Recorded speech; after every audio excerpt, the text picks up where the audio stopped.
The energy of connection. That's what I want to talk to you about tonight. My name's Carolyn, and I am known because I'm blessed with maintaining Helene Hadzel's legacy. But I have been studying and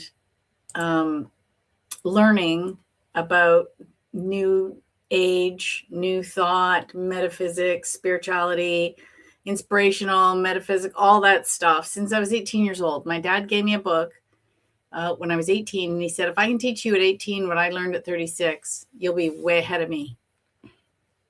And so I started learning in the, dare I say it, 80s.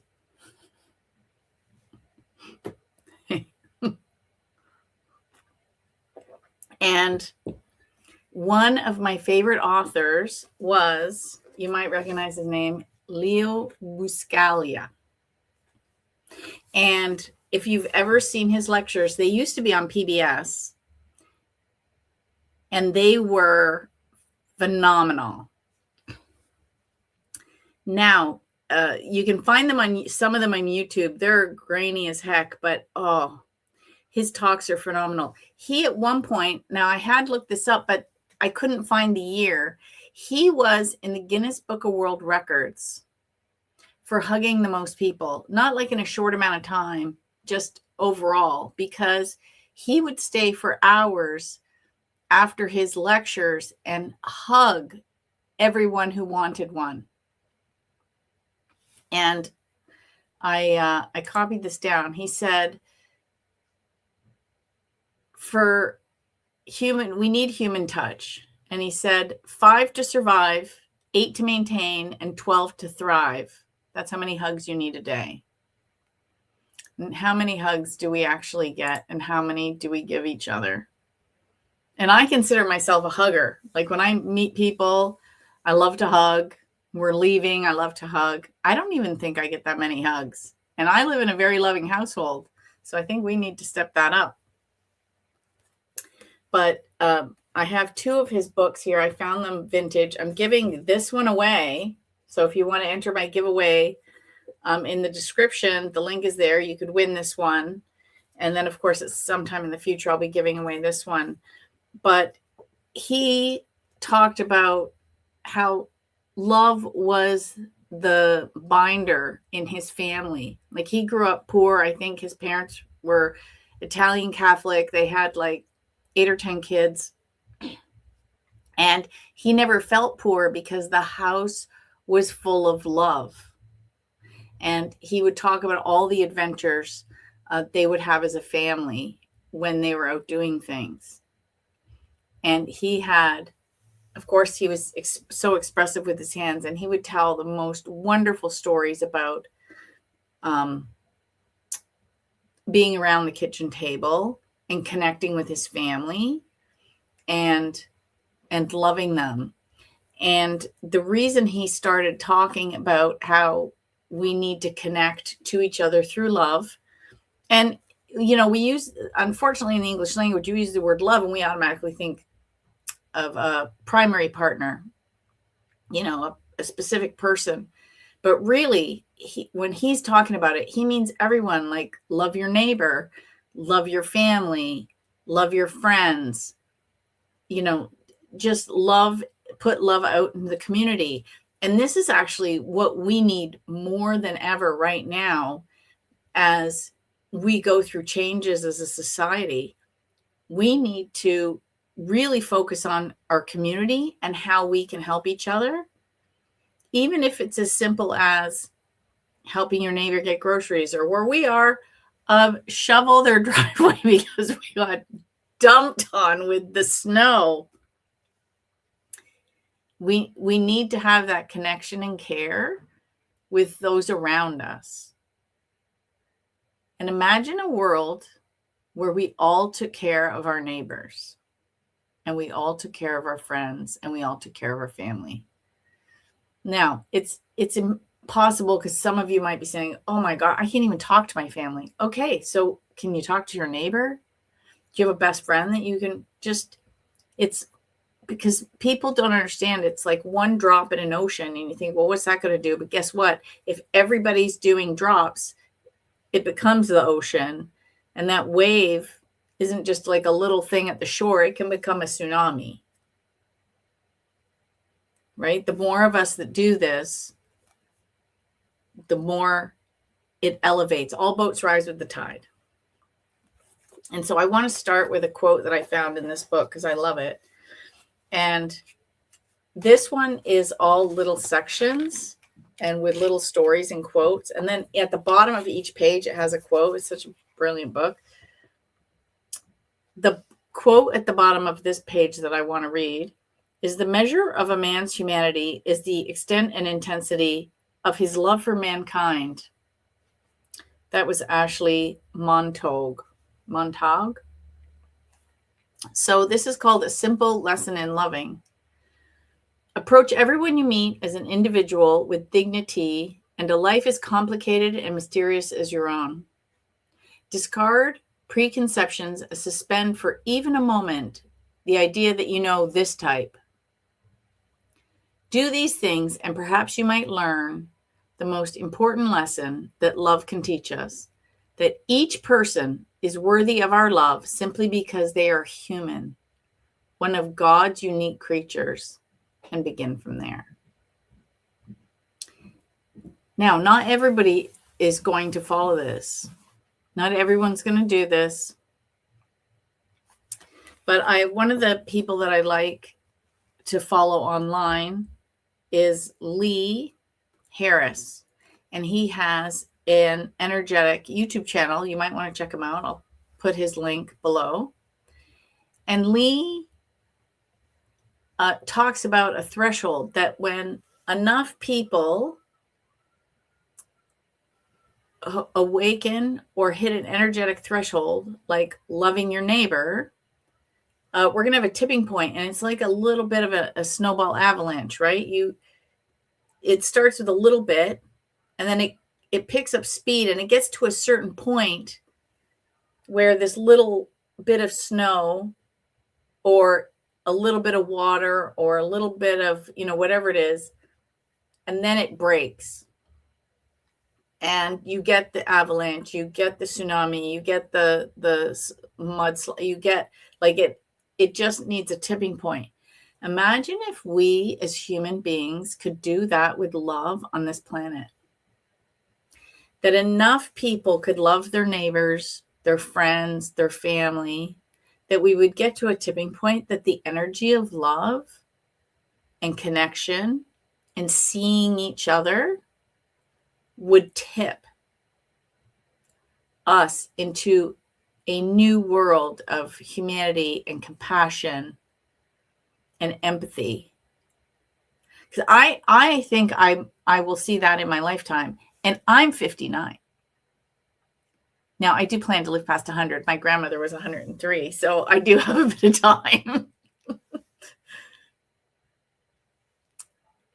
But I believe we can see that shift in our lifetime if enough of us take that action and treat everyone we meet with that kind of love, care, and respect.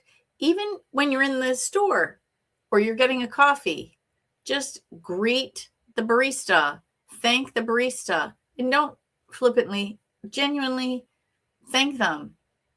And if there's no lineup behind you, ask them how their day was or how their day's going. Get to know,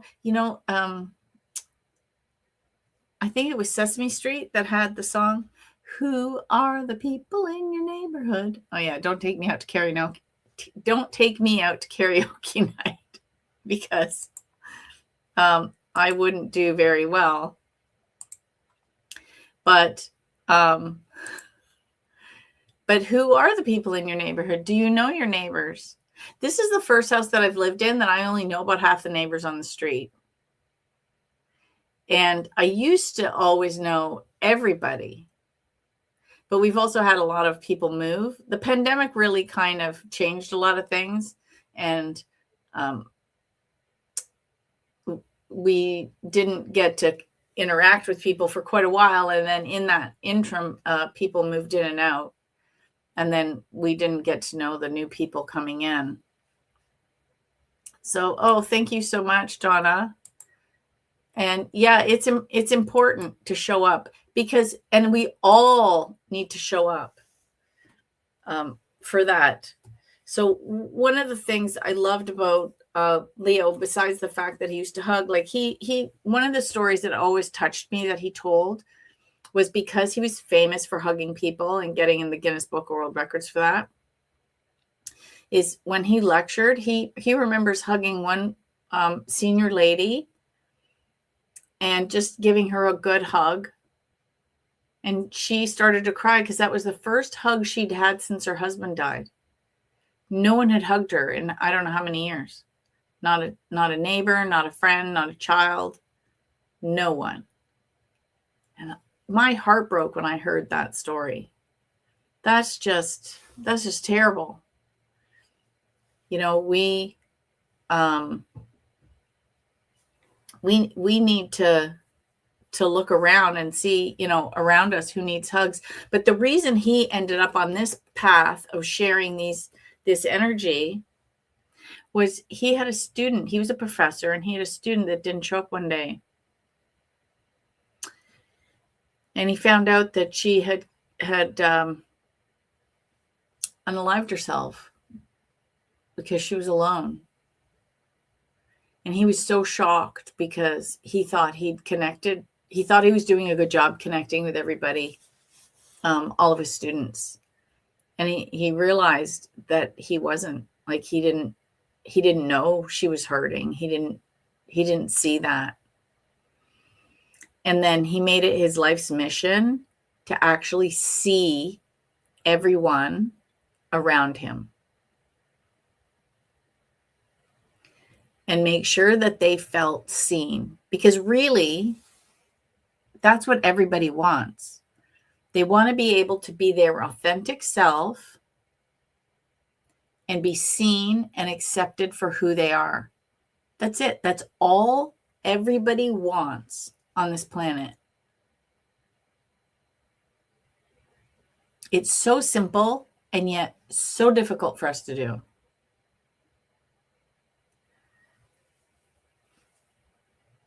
You know, and some of us take a long time to get to that point. Like, I find it really interesting that I now, at my age, I'm only feeling like where I wanted to be when 30 years ago.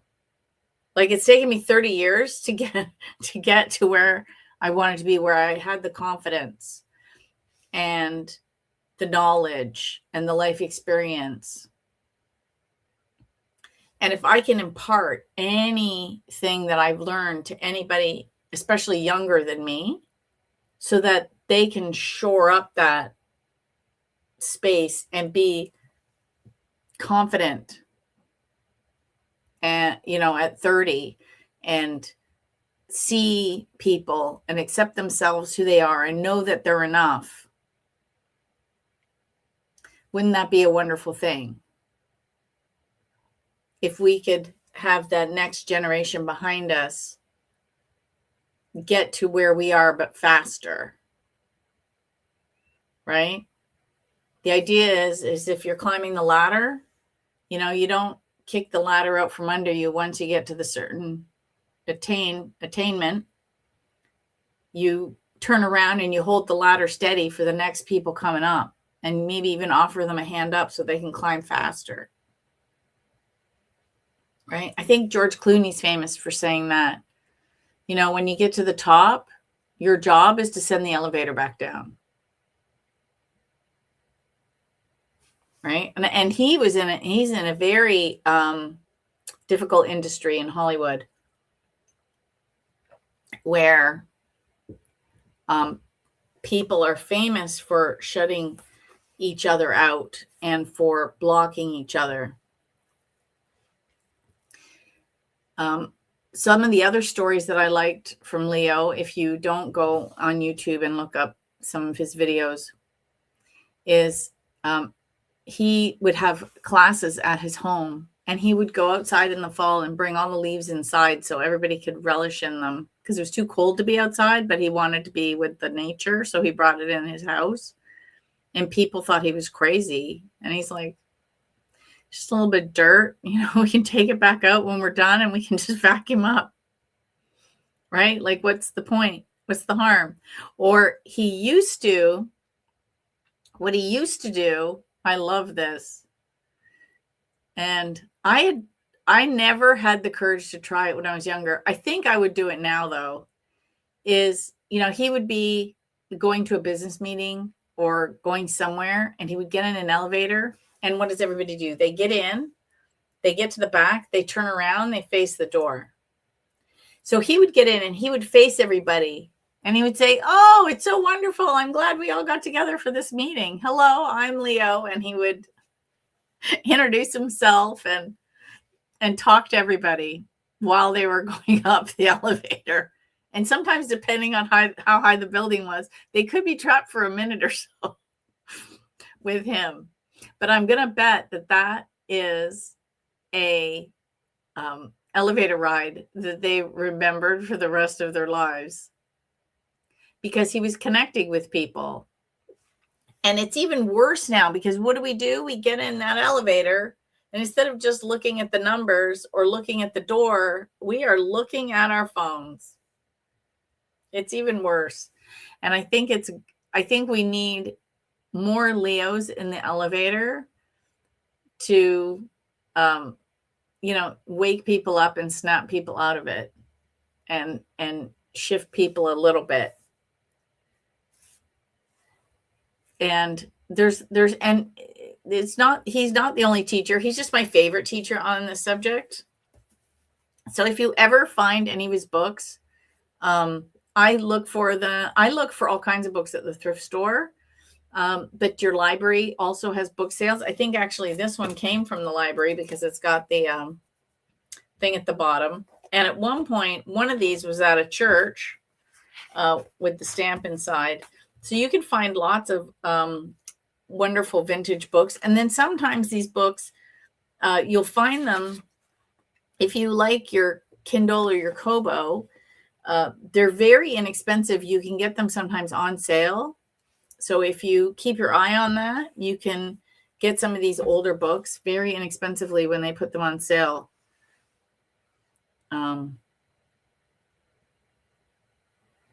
This is an interesting comment from Yvonne. I think no one learned how to be social. I did, because my mother talked to everyone and I learned from her. Actually, I was kind of the opposite. I talked to everybody, and my mom always had to tell me, don't tell everybody your business, which she does have a point on, because Helene Hadsel teaches that in this book. She teaches no bragging before bagging, which means don't tell everybody, what you're going to win or what you're succeeding in life before you actually have it, because people will send you negative energy. So don't talk about what you're doing. You can to a point, but she said she wouldn't brag about what she was going to win, what she was planning on, what they were doing. And the other thing is, she says, don't tell anybody about your woes, because half the people don't care and the other half are glad you have them. Which again brings us back to the point of, if you talk to people and you get them to talk and they feel seen, right? You can make that connection, and you're not inviting that negative energy. You're actually inviting positive energy in. But I always talk to everybody.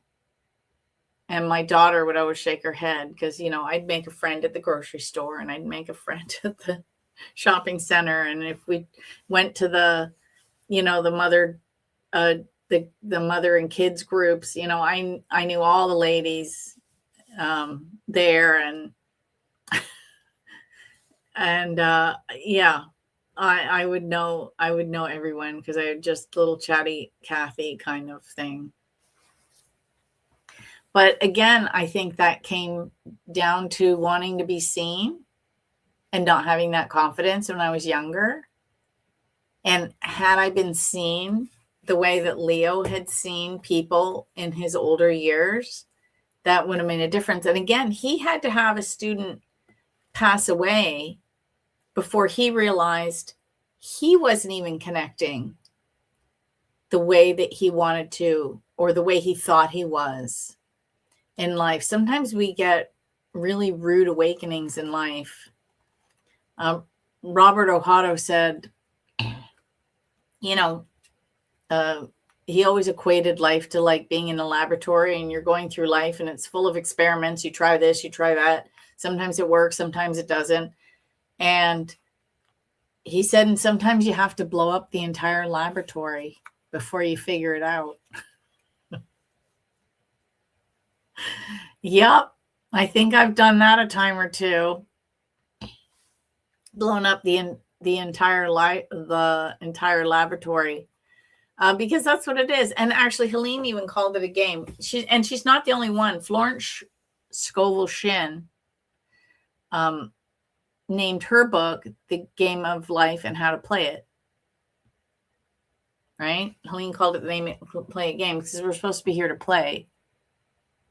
And that means we're supposed to go through life with, joy and ease and fun and connection. And of course, what we're talking about tonight, love. I mean, and Lynn McTaggart did a book called The Field. And in that book, she cites, and I can't remember the scientific studies, you can probably look them up. In her book, she cites the fields where, they did studies on plants. And plants react to our energy. So if plants can react to our energy, of course, exponentially people do. And this is true because, we even have expressions for it. Oh, I can feel the tension in this room. I can cut it with a knife. Well, that's intangible. How do you feel the tension? Where's the tension coming from? Oh, I love that guy. He's got such a good vibe. That's what somebody said about me. I'm online and you can feel my vibe. Right? Where's the vibe? It's in the field. It's in the energy. Oh, look at that. Yvonne says, my mother moved to Canada when she knew no one and met all her friends in coffee shops while we were out and about and had them all for 40 years. Oh, I think I would have liked your mother. She sounds like my kind of lady. I'm assuming she's gone now into the ether and is still hanging around you. That's amazing that she's still with you. So, and this is where we need I love hugging people that I know. If it's appropriate, I hug. He was known as Dr. Hug. And he would stay for hours hugging people after his lectures. Now, I did look up some other records. The actual record holder is Nick Volovic, and he did 1,749 hugs in 1 hour.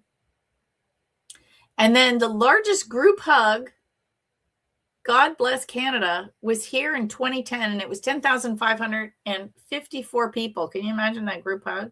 How crazy is that? Because there's actually physiological benefits of hugging. So it actually changes your metabolism. It can make you feel more secure, and it can reduce, stress. Like, think about when you get a really good bear hug, and it can't be short. It can't be just like a quick. No, it's got to be like a full body, just. And we need like 12 of those. And we used to do it, right? When our kids were little, when my daughter was little, I held her till my arm was sore. I didn't want to put her down because I thought there's going to be a day I can't hold her anymore. So I just kept walking around with her. I don't know if that was a good idea or not, but that's what I did. because I just loved cuddling that little kid. And if anything was wrong, oh, instant hugs. And I always tell her it was okay. It's always going to be okay. No matter what's going on, it's always going to be okay. Because I did a video on this about going into the unknown, because a lot of us worry because we don't know what's going to happen. But that's the point. We don't know what's going to happen. Why are we assuming what's going to happen is bad?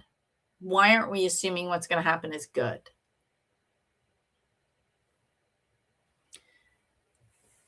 So if we go out into the world assuming that everything is working out in our favor, be proanoid, like Rob Brenzy says. He wrote a book called Pronoia, that the universe is conspiring for you. If you go out into the world with that attitude and that energy, that's what you're exuding. And think of yourself, think of that energy like light, because I think technically it is. Think of that energy as light. If there's a room down the hall that's dark, and the door's closed, and you flick on the hall light, it's all lit up. If you open the door to the dark room, the dark doesn't escape and come into the lit hallway. The light slowly illuminates the dark room. It's the other way around. So if you go out into the world exuding positivity, happiness, joy, love, and assuming that every connection you're going to make in that day is going to be a good one, even if it's seeing your neighbor down the street and just doing that, because that's as close as you got. You're 4 houses away, but you still do that. Or you see, one of your good friends and you give them a great big long hug. I remember one time I went to the annual National Sweepstakes Convention, and I hadn't been in a few years. Because when I was married, at one point we went bankrupt. So I missed a year, and I was so disappointed. And every person I saw that I hadn't seen in 2 years, when I approached them, I said, I'm going to give you an inappropriately long hug. And nobody objected. And I had so many super long hugs. It was wonderful. And nobody minded. Nobody complained. Everybody they were so happy to see me. And when I announced that at the beginning, when I saw them, it was wonderful. And actually, one of my friends, Jennifer, we started that 1 year when I gave her that inappropriately long hug because I hadn't seen her. We started a tradition that every time we saw each other, we have a hug photo. So there's literally like a dozen photos of us every year at one of the events, and we're giving each other a great big hug. What a wonderful memory to take away. And what a wonderful memory I have of my friend Jennifer. Like, just talking about it, I get warm because I care for my friend. Now, imagine getting that feeling every time you talked about somebody, even if it was not obviously to that degree, because I've known her, like 15 years. Even if you got a warm feeling like, oh, I'm going to my coffee shop. I have my favorite barista. I hope they're having a good day. Now, you're not necessarily hugging them across the counter, but you could energetically hug them, right? With that connection, you could be there and look them in the eye, right? Put away your phone or just get it out to get your loyalty points or your free coffee or your discount. Every coffee shop seems to have an app now, right? So you want to get your points and your free coffee and whatever they're giving away at the moment. Sometimes ours has coupons, right? You get, a coffee and a muffin for like $3. You want to get that deal. So you've got it out, but don't be, looking at it. Look people in the eye. Compliment people, randomly compliment people. Oh my God, do they love it? What a fabulous shirt you have on today. Oh, I love your shoes. Your hair looks amazing. Sometimes I do that when I'm walking past people. If I see someone that looks like top notch, I say something as I walk past. And they usually stop. Oh, thank you. Because I have no vested interest in telling them that they look good. So they know the compliment is coming from a genuine place. That I'm not just saying that to make them feel good or to get something from them or anything. It's just from a stranger. I think it actually even carries more weight when it's an absolute stranger complimenting them, because I have no vested interest in receiving anything after I give the compliment. And then think about that. I've basically planted seeds. There's in Deepak Chopra's book, The 7 Secret Laws of Success, one of them is the law of giving. And what you give out, you get back. So think of just doing that, like planting seeds everywhere, because you reap what you sow, right? Imagine just planting those seeds everywhere, giving somebody a compliment, one seed. Looking somebody in the eye when you talk to them, another seed. Acknowledging somebody down the street, helping somebody down the street. There's some senior, they can't shovel right now, or in the spring they can't get to that lawn. And I know I'm even guilty of this, but I was juggling so many balls in the air that I didn't even realize it. And I was mortified when I figured it out after. When I was married, one of the neighbors, the lawn got a little long, and it didn't occur to me to say something or do something about it. Hindsight's always 20/20, right? And one of the neighbors called the city on them, so they had to get a lawn maintenance service. But it turns out the man that lived next door got cancer, and he couldn't maintain his like something had to give, right? Mowing the lawn left. And I guess they were so busy dealing with things that they didn't even think to call a lawn service themselves until somebody called the city. Why would they call the city and not go over and knock and say, hey, your lawn's usually immaculate. What's going on? Oh, you can't do it. Okay, maybe I'll get some of the neighbors and we can each take turns mowing your lawn. And I didn't even notice. This is where we didn't have cell phones like we do now. I just was dealing with a lot of things in that house. And I wish I had spotted it. Now I try to be more observant. This is unfortunately how we learn in life, right? We figure something out, something happens, and we go, oh, yeah, next time I'm going to do better. That's how Leo learned. One of his students left. And it was a huge wake-up call. And then he learned, and then he changed his life. And then he changed so many people's lives. And he wrote dozens of books. I mean, he has so many books with, he wrote Love, Loving and Learning, Personhood, Because I Am Human, The Way of the Bull, The Disabled and Their Parents, A Counseling Challenge, Loving Each Other, which is this book. Oh, there he is. There's the great man himself. God, he was lovely, wasn't he? Loving Each Other, Bus 9 to Paradise, The Fall of Freddie the Leaf, Memory for Two, 7 Stories of Christmas Love, and Papa, My Father. I think I've read half those books. That's how much I like that man. Unfortunately, most of my books are packed away still. One of my goals is to end up with a space that can have a library in my office. And then this would disappear because I would have books behind me. That's one of the things that I'm going to do. Let me just pop over to Instagram to see if anybody has any comments. Oh, Nick Jonas had put out a song called Gut Punch. It's learning about self-love and you're good like you are. Oh, yes. Oh, what does the sign say behind you? Okay, well, I have all my books. So on Instagram, unfortunately, on some of the social channels, it's just me in the middle. And then on YouTube, you can see, and Facebook, you can see all 3 panels. So I have all of Helene Hadzel's books around me today. So the one on my left is Confessions of an 83-Year-Old Sage.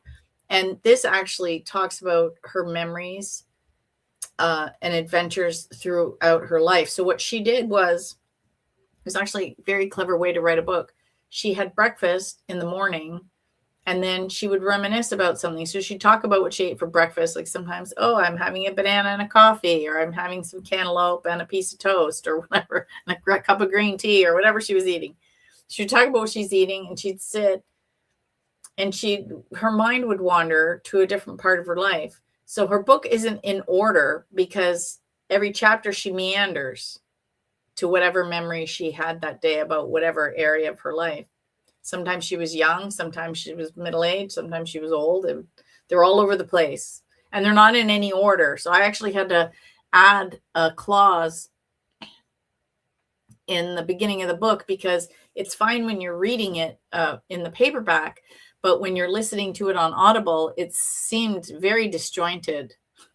So I had to add a clause that a paragraph in my introduction that Helene just was reminiscing, and so there's no rhyme or reason to the order of the stories. Like, in other words, to the listener, be prepared to be like, 1 minute she's 30 and 1 minute she's 65, and the next minute she's 15. Like, it goes all over the place. So that's that book. And she talks about her connections with her family and how she struggled with some of them.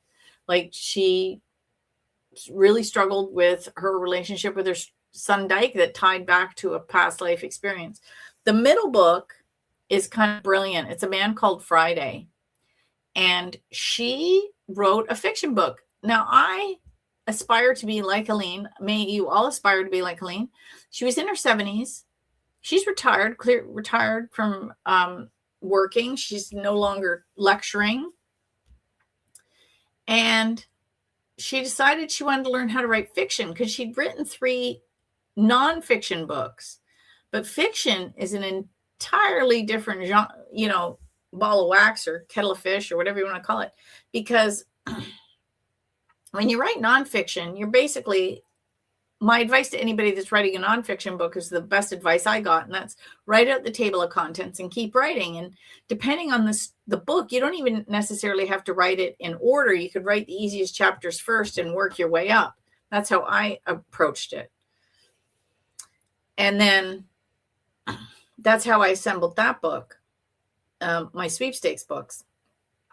And then, but with fiction, you have to write, you have to have an outline of the whole arc. You have to have character development through. You have to know what's going to happen when. You have to, do your plot lining, because if something happens in chapter 10, but you want to foreshadow it in chapter 2, you better know how to do that. And so she actually took a course in her 70s on fiction writing. And she wrote A Man Called Friday. And it's kind of funny because Helene, I can see her, the more I work with her stuff, the more I can see her personality. And the beginning of it, really in-depth chapters, but I think she got tired of the project, but she didn't want to fluff it off. So it's kind of like one of those Dairy Queen soft serves where it's like you've got a big how they do it, and they push the ice cream down, you get like a scoop and a scoop and a scoop, and then a swirl at the top where it kind of just wraps it all up. So it gets, bigger, and they're about the same size, about 2 or 3. And then the last one's smaller, and then it does the twirl at the top. Her book is like that. Really robust chapters. And then the end, it kind of like everything happens with a neat bow and then just finishes up at the end. And I'm like, oh, she got tired of this project because it took way longer than she thought. But she didn't want to stop. So she finished it up. It's quite good. But what's interesting is she took all of her life experiences. So the main character, his name is Alex, but he becomes a man called Friday. And he's going through a midlife crisis, and he sees a classified ad. And it turns out that there's this author who wants to write this book on people that need help and get connection. And his friend owns a bunch of radio stations. So they hold contests to see who's going to get somebody to come and help them. And then So Alex becomes like a Friday, like a helper, like in Robinson Crusoe, there was Friday. And so he starts going around the country helping different people with their situations and making connections and meeting people where they are in life, and all kinds of things happen to him. It's really well done, considering it's her first fiction. Like, may I aspire to be like Helene. And then, of course, the Name It and Claim It game. She wrote that originally in 1971, and she knew people weren't ready to hear all her metaphysical woo stories. So she wrapped all her lessons and messages up in the guise of sweepstaking. So if you really, really read it, and I really even saw some of them when I was doing the Audible, because she really buried some of her lessons in the books, in her stories. So I remember doing some of the narrating, and I remember actually thinking as I'm talking, holy cow, she really knew how to weave lessons into these stories about how energy works, how thought processes work, how you need to believe it before you see it. She really knew how to weave that in. So I really admire that about her. But that's why she wrote that book, was because people didn't want to hear. That's why she didn't write In Contact with Other Realms until literally 30 years after the Name and Claim It game. And then it was another 6 or 7 before Confessions of an 83-Year-Old Sage. And then 2 years before she passed away, she published A Man Called Friday. So those are the books behind me. I know if you're on Instagram, you can only see one, but that's what it is. And so she loved that. Okay, let me go back to the stream here. Unfortunately, I can't get my Instagram comments in with the Facebook and YouTube ones. I have no idea why. But yeah, this is what I wanted to come on here today, because it's January 27th, and next month is February, and we all associate February with Valentine's Day, which is, we always think of romantic love and all the adventures around that. But really, I want people to think of love and connection on a grander scale. And literally every interaction you have about leaving, like, imagine as if you had, a bunch of seeds or even gold coins in your hand, and you're going to leave some with every person you connect with. And it's infinite, right? You're not going to run out. So don't worry about being empty-handed. You're always going to have enough to give to everybody you meet. Isn't that amazing? It never runs out. Like giving them, a seed of joy or a gold coin or something. Imagine that every time you interact with somebody, and that you're going to leave them with a gift as you interact with them. And sometimes it's going to be like 5 gold coins, and sometimes it's going to be like a tiny one because you're just, maybe waving from down the street. And then some people get the huge hug, so they might get, a whole bag of gold. Right? But think about that energy. I mean, in February, it's the Chinese New Year. They give out the red envelopes with the gold coins, right? For luck and prosperity for the future of the year. And you can put out that energy. I will tell my favorite Valentine stories because of doubt. I have been taking the Silva method because Helene Hatzel worked with Jose Silva, and I'm working on a Silva-based book. And so I wanted to take the Silva method to make sure I understood it before I wrote about it. Stephen Dobos runs the Silva Method Canada. And so I've been assisting there. Actually, I'm going at the end of next month. I'm assisting.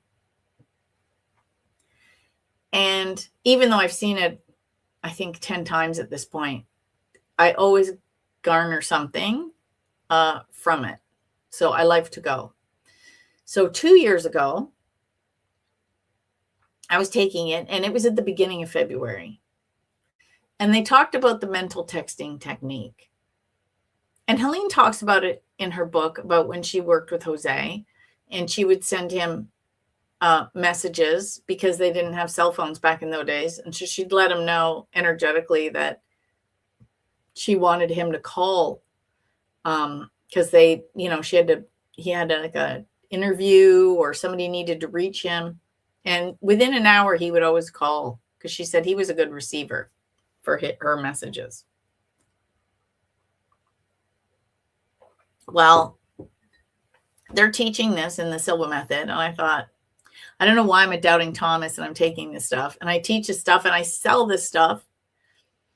And I saw, oh, this doesn't work. And I thought, okay. So George, my, significant, my sweetheart, he's so sweet, but he's not super romantic. He doesn't buy flowers often. And at that point, he'd only bought me flowers once since we've been dating. Lots of beautiful gifts over the years, but he, and he always shows up. Like if I need him, he will drop everything. He has. I've had instances where I've called him and said, I need you to drop your day. I need help. You have to come and get me. He's done it. Like I can count on him no matter what. But he doesn't, the flowers and the things. And to me, that's fine. But I thought, okay, I'm going to try out this mental texting. So I started sending him mental text. George, I want flowers for Valentine's Day. I want flowers for Valentine's Day. And so I did that for 2 weeks. Whenever I thought of it, I sent him a message. And I didn't think anything of it because I really doubted it was going to work. On Valentine's Day, he says, oh, I got to go to Costco. We need, where's the list? Oh, it's on the fridge. Okay. We do milk, butter, eggs, the usual. So off he went to Costco and he came back and he had not one, but 2 bunches of flowers, one for me and one for my daughter. And I was like, what? I thought, oh my God, it works. I did a video on it. You can see it on, I think it's on my YouTube channel, but I know it's on Instagram and I know it's on TikTok. So I was gobsmacked that it actually worked. And that poor man was so allergic to those flowers that he bought because he bought the assorted bouquet and he did not, his allergies. I didn't realize he was allergic. I don't think he did either. And finally, after a couple of weeks, and I kept paring it down as the flowers were dying off. And finally, I just threw the whole thing out because I thought, oh, this poor man. So then the next year, last year, I was taking the Silva method again. And I thought, oh, I'm going to try it again. But I can't ask for flowers because that's not going to work. But I noticed on Facebook, one of the things that we like to do is go to concerts. And I've won tickets to see, there's a musician in Canada called Colin James, and he's amazing. Google him. And he's he's a songwriter. He plays guitar. He changes guitars like every other song. Like he's just phenomenal musician. And we've seen him twice at that point. And I noticed, like on a Facebook ad, that he was coming to play in Toronto on February 14th. And I thought, oh, that's a good idea. We should go see him. No allergy problems. It's Valentine's Day. We love his music. It would be a great date night. Perfect. So I started sending George that message. We should go see Colin James on Valentine's Day. Now, the year before, when I was going to get flowers for Valentine's Day, I sent him messages for 2 weeks. This was day 1 of the workshop at the Silva method. And I came home and I had some late dinner because it runs till like 7 o'clock. I get home at 8. So I'm just doing some like laundry or something before I go to bed to keep the house kind of in order. And so I'm folding laundry and George is there and he's on his phone and he goes, oh, look, Colin James is coming Valentine's Day. We should get tickets. I just fell off my chair. I'm like, that took hours. That was amazing. But if you follow me, I'm not just, here at Words for Winning, sharing these stories. I'm also the contest queen and I teach people how to win giveaways. I'm not one to sit around. So we went online and we bought 2 tickets. And then I had entered some giveaways to win Colin James tickets. I won a set and George won a set. So we had 6 tickets to the show. So we took friends. So there was 6 of us. So there's all different parts of the theater. We went out with one couple before for dinner because the other ones were coming later. We all met at the theater. And then one couple went home and the other couple we had coffee and pie after with and went home with. It was so funny. So that one I did in overtime. So you just, that stuff works. That stuff works. So the energy's there, it's in the field, and send it out there. And that's what I want you to leave with today.